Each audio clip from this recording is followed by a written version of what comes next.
आज के इस वीडियो में हम लोग बात करेंगे डिफेंस एक्सपो में दिखाए गए कुछ नई चीजों के बारे में। हमारी टीम इस समय अहमदाबाद में है और कल सुबह से हम लोग शुरू करेंगे डिफेंस एक्सपो का एक्सटेंसिव कवरेज। लेकिन डिफेंस एक्सपो के शुरू होने से पहले ही वायु सर ने कुछ फोटोग्राफ्स शेयर की हैं और इन फोटोग्राफ्स के माध्यम से हम लोग 5 ऐसे सिस्टम्स के बारे में बात करेंगे जो कंपैरेटिवली नए हैं। अभी तक आई फोटोग्राफ्स में मेरे लिए जो सबसे इंपॉर्टेंट सिस्टम रहा है वो है ट्रक माउंटेड 155 मिलीमीटर 52 कैलिबर की हॉवित्जर। डीआरडीओ की एडवांस टोर्ड आर्टिलरी गन सिस्टम को मॉडिफाई करके बीईएमएल के नए ट्रक के ऊपर माउंट किया गया है और यह माउंटिंग की गई है डीआरडीओ की लैब वीआरडीई की तरफ से। इस फोटोग्राफ में एक और चीज समझ में आती है कि ये गन जो ट्रक के ऊपर माउंट की गई है वो कल्याणी द्वारा बनाई जाने वाली गन है और ओवरऑल ये पूरा का पूरा सिस्टम काफी ज्यादा इंटरेस्टिंग लग रहा है। अगर स्पेसिफिकेशंस की बात की जाए तो ये ट्रक एक 8x8 व्हीकल है। वहीं अगर गन की बात की जाए तो सिस्टम में यूज होने वाली गन 155 मिलीमीटर 52 कैलिबर की है और इंडियन आर्मी ऐसी 814 गन आने वाले समय में अक्वायर करेगी। वहीं अगर दूसरे सिस्टम की बात की जाए तो ये एलएनटी की तरफ से बनाया जाने वाला FICV है। हालांकि इस सिस्टम की फोटोग्राफ को देखकर बहुत ज्यादा लोग खुश नहीं हैं। देखिए, अगर आप इस फोटोग्राफ को ध्यान से ऑब्जर्व करेंगे तो आपको समझ में आएगा कि इसमें बहुत सारी ऐसी चीजें हैं जो मिसिंग हैं और ये चीज इंडिकेट करती है कि ये सिस्टम फाइनल सिस्टम नहीं है। अगर आप इस फोटोग्राफ को ध्यान से ऑब्जर्व करेंगे तो आपको समझ में आएगा कि इसका टर्रेट पूरी तरीके से तैयार नहीं है।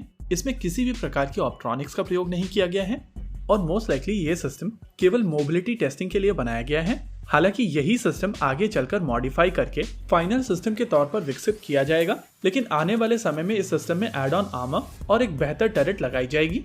वैसे अगर आप इस सिस्टम को गौर से देखेंगे तो आपको समझ में आएगा कि ये अभय इन्फेंट्री फाइटिंग व्हीकल है जिसको डीआरडीओ ने काफी पहले डिजाइन किया था और इसका एक प्रोटोटाइप भी उनके पास ऑलरेडी मौजूद था। एनीवेज, इस सिस्टम को लेकर भी हम लोग और ज्यादा जानकारी इकट्ठा करने की कोशिश करेंगे।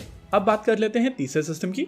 तीसरा सिस्टम है समर। आप सभी को याद होगा कुछ समय पहले हम लोगों ने आपको बताया था कि आर्मी की तरफ से इन हाउस एक एयर डिफेंस सिस्टम बनाने की कोशिश की जा रही थी।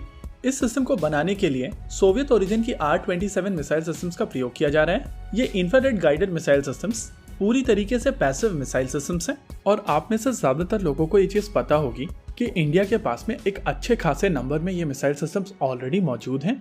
यानी कि इस सिस्टम में एग्जिस्टिंग इन्वेंट्री का प्रयोग किया जाएगा और अगर आप इस सिस्टम को क्लोजली ऑब्जर्व करेंगे तो आपको समझ में आएगा कि ऑलरेडी बनकर तैयार हो चुका है और आने वाले समय में इसकी टेस्टिंग शुरू की जा सकेगी।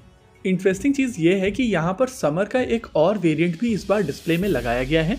यहाँ पर एक सिस्टम R-27 मिसाइल सिस्टम के ऊपर बेस्ड है, वहीं पर दूसरा सिस्टम R-73 मिसाइल सिस्टम के ऊपर बेस्ड है। अगर हम लोग चौथी चीज के बारे में बात करें तो वो है रुद्रम 3 मिसाइल सिस्टम। अभी तक हम लोग टेंडर्स के माध्यम से इस मिसाइल सिस्टम को लेकर स्पेकुलेशंस कर रहे थे, लेकिन पहली बार इस मिसाइल सिस्टम का मॉडल डिस्प्ले में लगाया गया है और कल हम लोग इस मिसाइल सिस्टम के बारे में और ज्यादा ऑथेंटिक डिटेल्स निकालने की कोशिश करेंगे। वहीं पर अगर अगले सिस्टम की बात की जाए तो ये Pinaka multi barrel rocket launcher systems हैं। इस बार ये MBRL सोलार ग्रुप की तरफ से डिस्प्ले में लगाए गए हैं और डिस्प्ले में एक्सटेंडेड रेंज और गाइडेड रॉकेट दोनों दिखाए गए हैं। इंटरेस्टिंग चीज ये है कि गाइडेड रॉकेट एक्सटेंडेड रेंज से छोटा दिख रहा है और इसी वजह से ये देखना दिलचस्प होगा क्या 150 किलोमीटर रेंज वाला सिस्टम यहाँ पर डिस्प्ले में लगाया गया है। इसी के साथ आज के इस वीडियो में रखते हैं केवल इतना ही। वीडियो को अंत तक देखने के लिए धन्यवाद। देखते रहिए अल्फा डिफेंस और बैकग्राउंड में ये जो कुत्ते भौंक रहे हैं इनको प्लीज इग्नोर कीजिएगा।